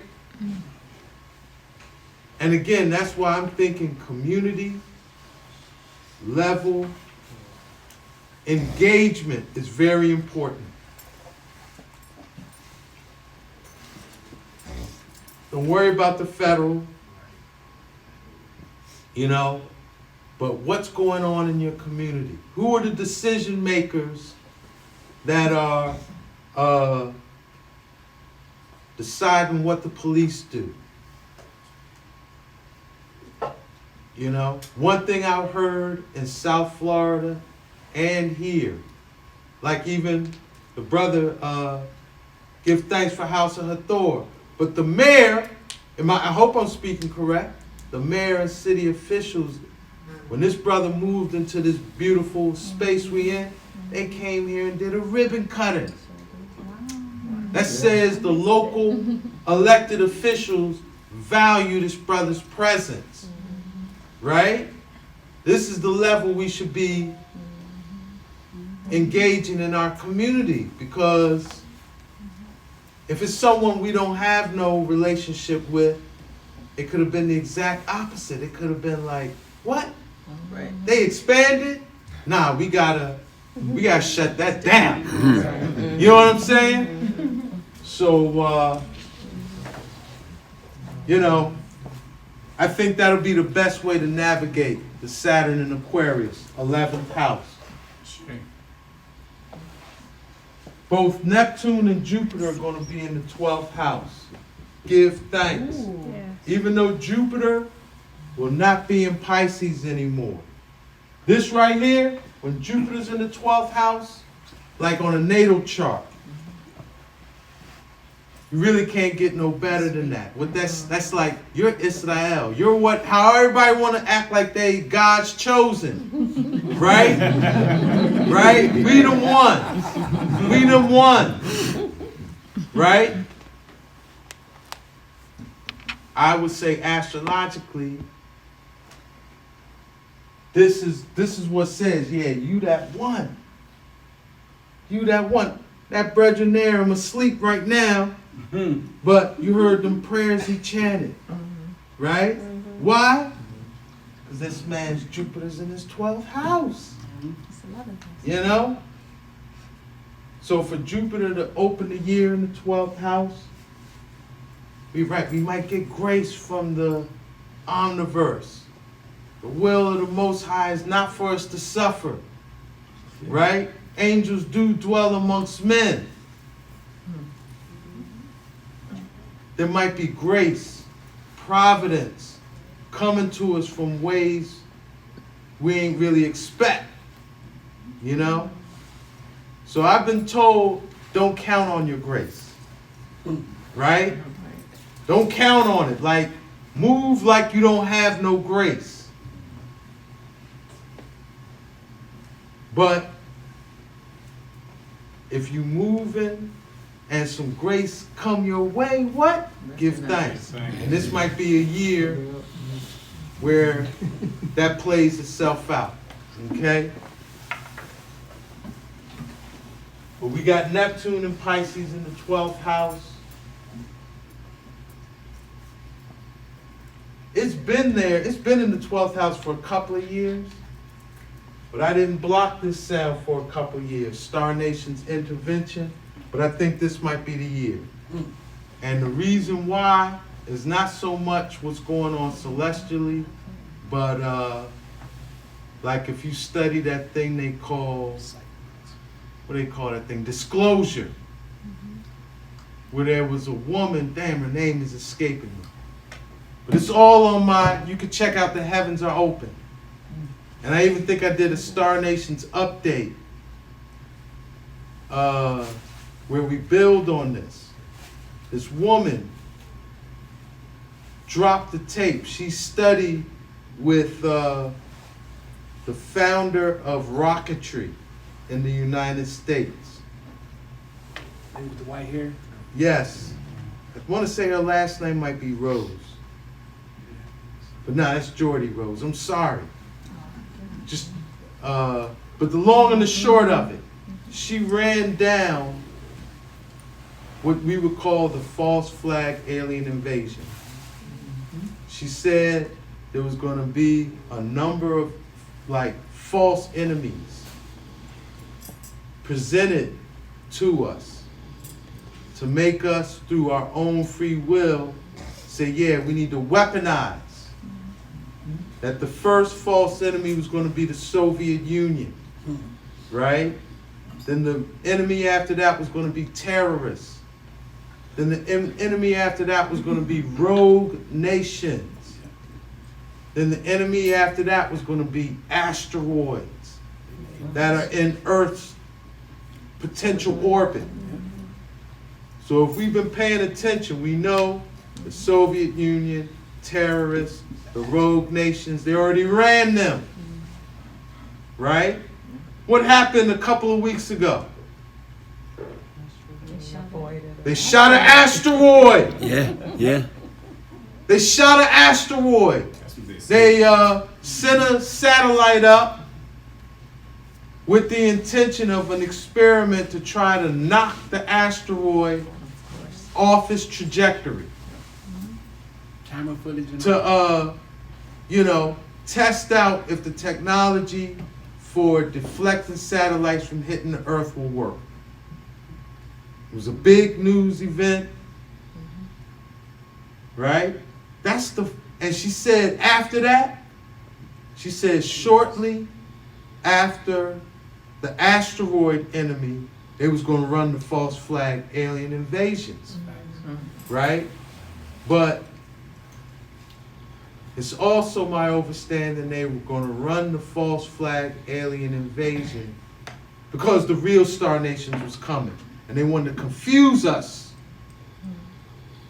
Again, throw that fear factor into the equation. Right?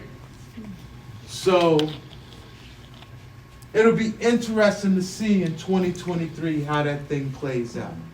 Right? Prison reform.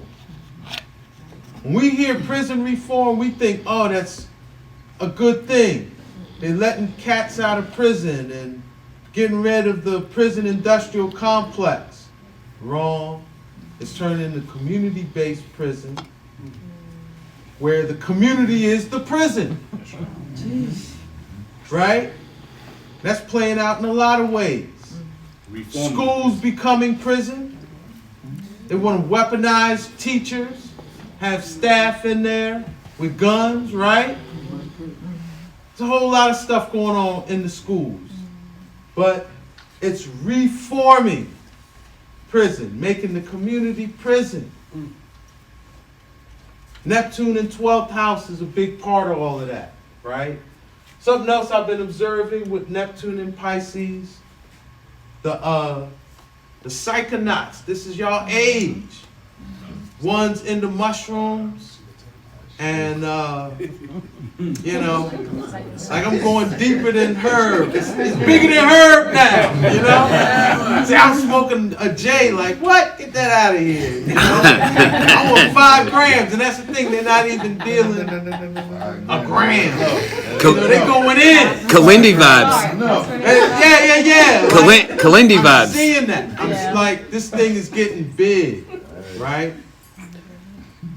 But even though that's not my scene, really, I do see that, like we were at a MichaelFest this summer.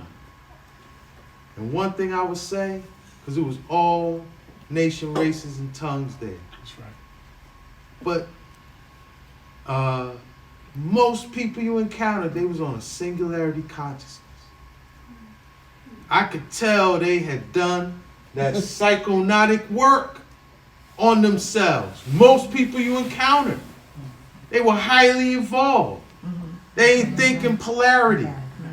You know what I mean? They weren't talking about other people and, you know? So, give thanks, you know? All right, I mentioned this with Jupiter. Jupiter is exalted in the 12th house. There might be providence and divine intervention, but Jupiter in Aries is not easy. Aries is that I am, right? And Jupiter inflates wherever it goes. So we see this identity. Jupiter was in Aries the last part of this year. And we saw how identity politics was just off the chain. We already seen what 2023 is going to be about towards the end of this year, right? I'm this, I'm that. Like identity politics, identity, like you cancel because you challenge my identity and all of that. People inflated identities, egomaniac, and just being too stuck on self. Right? It's bigger than us. It's bigger than what my man Ross said, bigger than Nino Brown. You know, it's bigger than us. Bigger than individual self. So that's where we will have to grow and evolve this year if we want to be our best self. You know, don't get caught up in all of that. I'm this. Stuff. Say what? You talking like the pronoun? All of that. Like The the pronoun consciousness. The MX. That's it. I hope, you know, Wow. hope gives y'all a good, good relation. I heard another thing today. Time is relative, right? And what came to my mind when I heard that is that time is our relative, right? So I hope this helps your relationship with time for 2023.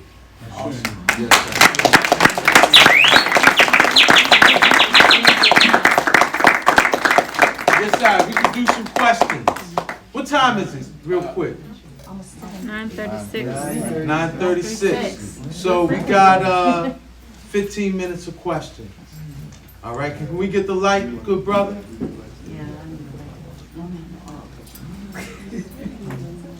Yes. You know, some of that reality you was describing reminded me of the movie Idiocracy. When corporations took over, Gatorade was the big deal. They didn't know how to use water. Huh. You know what I'm saying? So, the movie Idiocracy, if y'all ain't seen it, that's kind of something like what Ross was building. Corporate reality. Yes. Yeah. Yes, I. Yes, Elder. I thought it was kind of interesting, even though what I'm about to say, those people no longer with us on the physical realm. Both of my parents were married on August 12th. Mm. My soon-to-be ex's mother was birthday was on August 12th, and she died on August 12th. Wow. This has been several years ago now.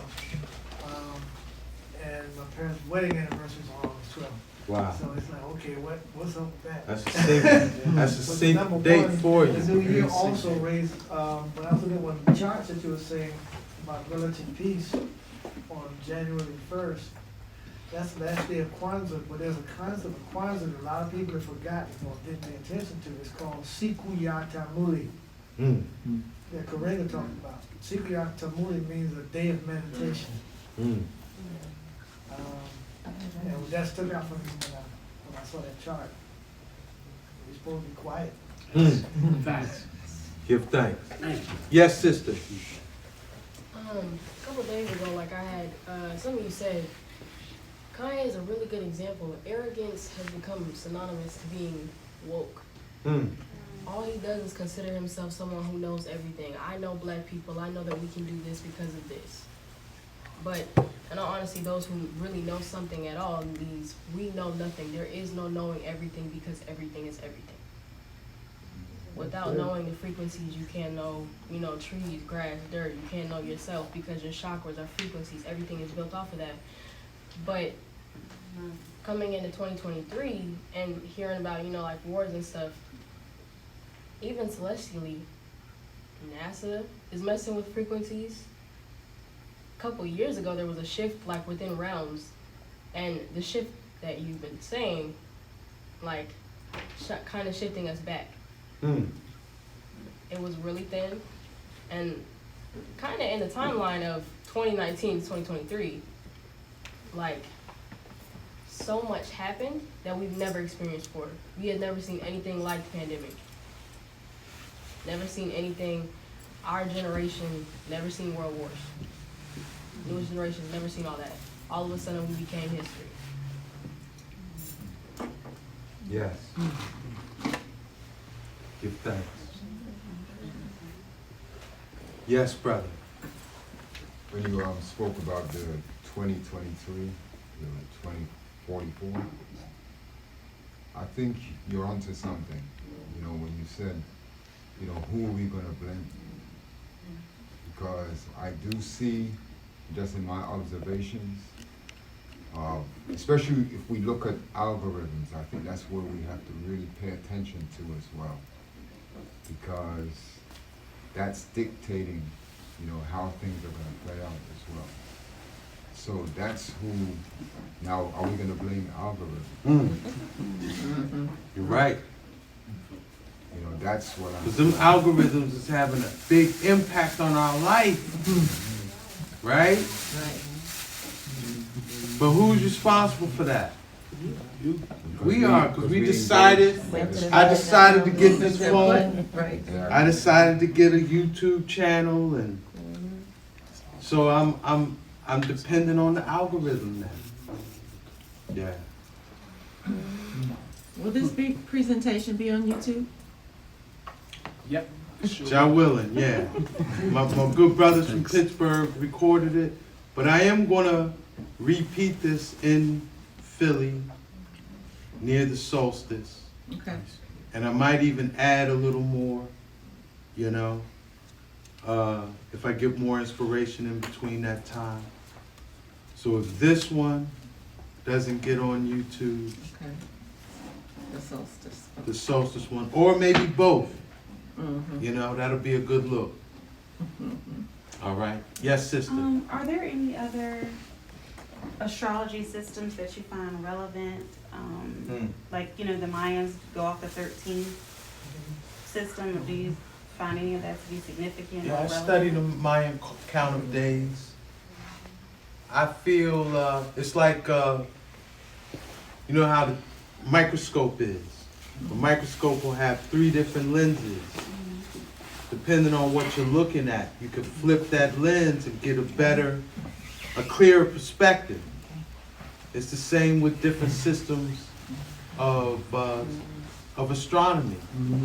That every lens is a good lens, but it depends on what you're looking at, So, but for me, geocentric astrology, because it's the same issue with sidereal astrology, right?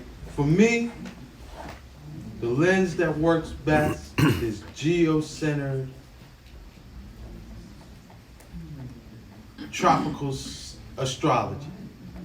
That's what works best for me. But I honor them all. I have one more question. Yes. I did some research. I'm not sure if it applies or not, but is Ophiuchus relevant to the zodiac that they say is associated with America or part of America? The 13th. That's that 13th sign. All right, now I think the first astrologer was Enoch, the first prophet. When you study the book of Enoch, you see astrology in the book of Enoch, right? And Enoch worked with 12. He didn't work with 13. Okay. So I'm gonna stick with the original. We keep it simple. You know, I'm not gonna add something or take nothing away. You know? Yes, sir. Yes. Ross, could you elaborate more on the U.S. Pluto return Ooh. that we Just are been going in through, yeah, and right it now. started, I think, an exact conjunction in February, right before the Russian invasion Right. in Ukraine, and it's in the United States' second house of commerce, Yes. business, and banking. And we are still going through the U.S. Pluto return. We absolutely are. Talk Thank about you. that a little bit? Thank you. So remember we said Pluto deals with our relationship to truth and our relationship to power. As like a person.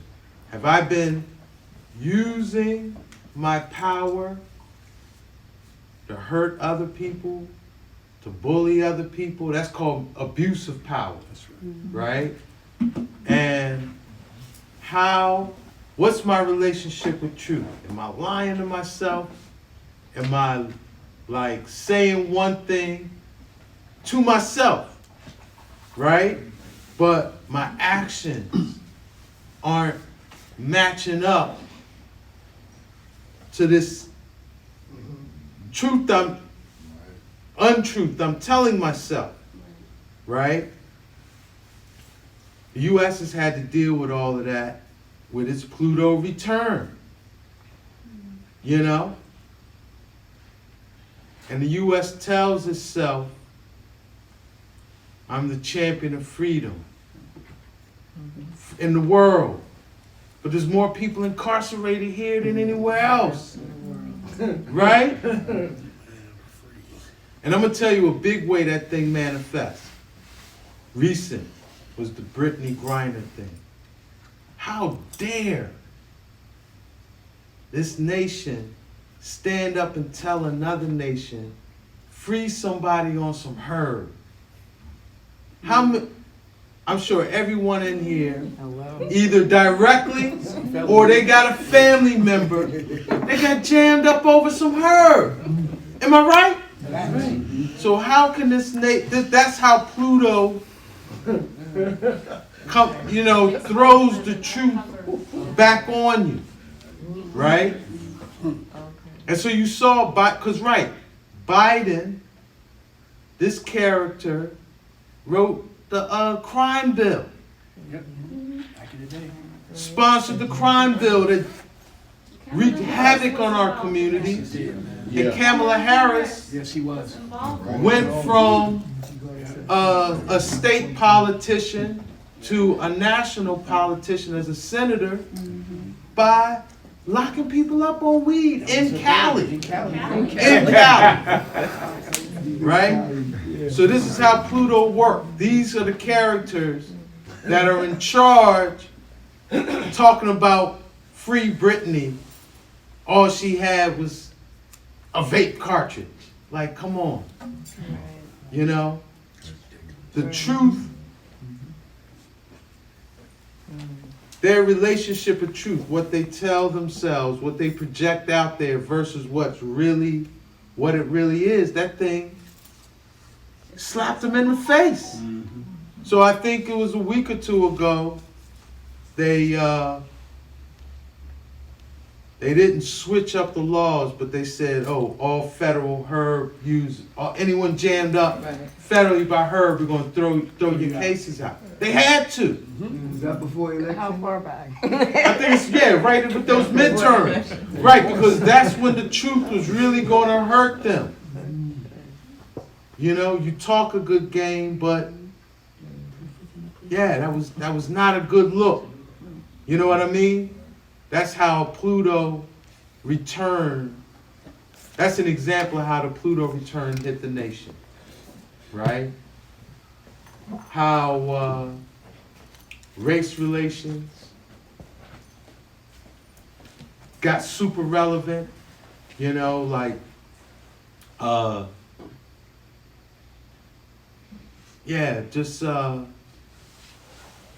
this whole legacy of enslavement. But America's the land of the free. And how all that plays out. That thing is, you know, it's running politics now. It's running economics now. You know what I mean? So that's the Pluto return. The nation is dealing with how it's related to truth and power the past 260 years. That's how long it takes for Pluto to come full circle, about 260 years. So, as it relates to the war, it may play out where how the U.S. considers themselves the leader of the free world, right? It might be a dethroning, you know?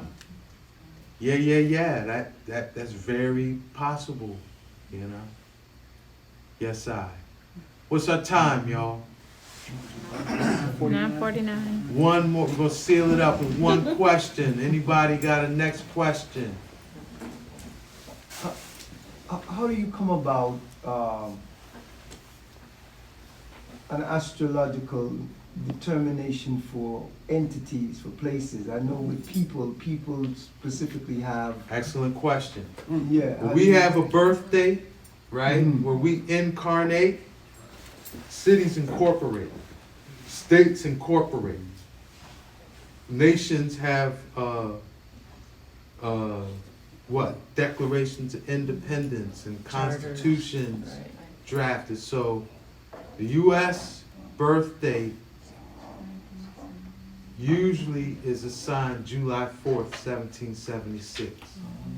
All right? Even though actually the U.S. was born in the Treaty of Paris. You know, when like the United States was founded and recognized as other nations, as an actual nation, was the Treaty of Paris. I forgot the date offhand.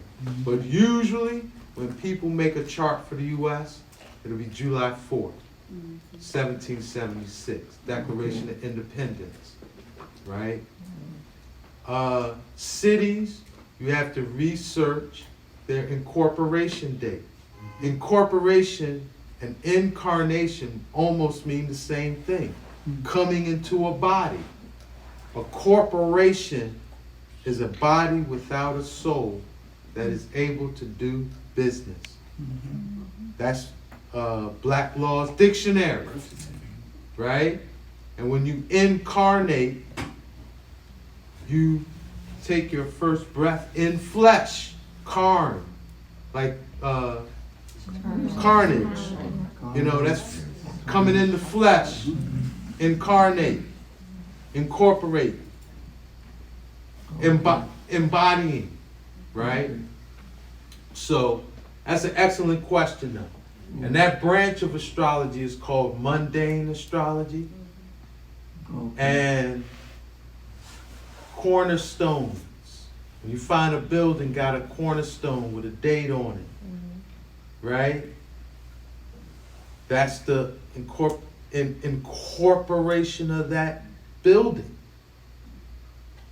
right? And Masons, you know how Masons found a lot of things, right? They pay great attention to that. They don't randomly incorporate something.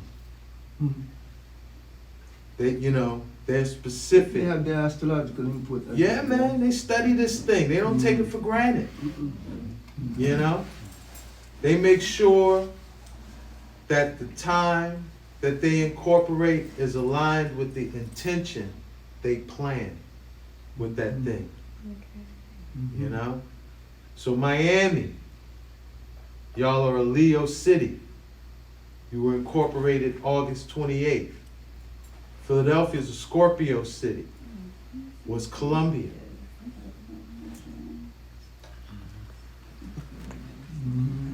Yeah. Y'all got your homework. Right?